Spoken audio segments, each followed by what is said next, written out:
د یادونو څو بصري راته مخکې کېږي، په مسکا او په خندا شي، په ناڅا او په ګډا شي. د ماضي په نلي سپور سم ما له ځانه سره یو سي څو واړه واړه چاچکې په چارچکو رانه تاو شي.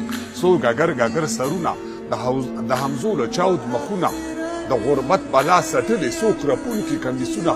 یو محسن مې رانږدې شي، د ګریوان نه مې کېکاږي. ښه پوهېږم په خپل ځان چې دا خپل ځان رانه ورکېږي. بیا زه هم په خپل لستوڼې پوزه کش کړمه په منډه، او بیا مونږ شو دوه ډلې بنګړیامات هلته شروع کړو. ناڅاپي د سترګو رپ کې مازدیګر په زړېدو شي، د بزرګې څوکې غېږ کې بویه لمر په ژړېدو شي. جوړېدی په چا مین دی، په خپل سر په ژړېدو شي. چاته حل ویلی نه شي، مرور په ژړېدو شي. لمر سلګۍ وهي تمام شي، تیاره غونې اشان ماښام شي. بیا زموږ د کلي جونه د یو بل نه مخکې کېږي، چې نارونو کې چرچړې د پاولو غوندې شرنګېږي. او ناڅاپي مې یو اواز بیا په غوږو کې انګازه شي.